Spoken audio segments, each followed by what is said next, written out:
À votre avis, est-ce une œuvre d'un artiste primitif italien ou bien une reprise postérieure? C'est la question qu'on se pose quand on est face à ce genre de tableau. Et évidemment, ici, rapidement, on se rend compte que c'est une œuvre 19e, mais d'une très grande qualité. Ce tableau, il a été peint par un artiste très important du 19e siècle allemand, Johann Friedrich Overbeck. Johann Friedrich Overbeck, il est né à Lübeck, il est issu d'une famille de protestants du Grand-Duché de Mecklembourg-Schwerin. Et il part faire des études d'art à Vienne. Et c'est à Vienne qu'il rencontre Franz Pforr, qui est un de ses amis très très proches, et avec qui il va faire sécession. C'est la première sécession du 19e. Ils sont à Vienne et ils décident tous les deux de partir à Rome pour retrouver les origines de la peinture avant Raphaël.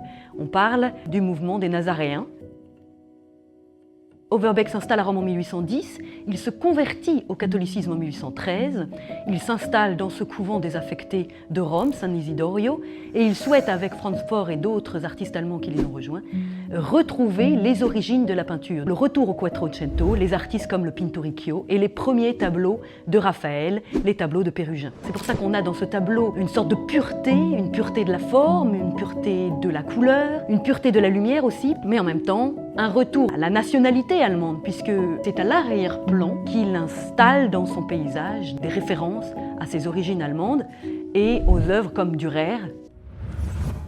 Un autre élément extraordinaire pour ce tableau, c'est sa provenance, puisqu'il est commandé en 1815, livré en 1820, et il va rester jusqu'à aujourd'hui dans la même famille. Les œuvres d'Overbeck sont très rares sur le marché. On est ravis avec le cabinet Turquin et Tajan de pouvoir présenter cette œuvre à la vente chez Tajan le 27 mars prochain à 14h.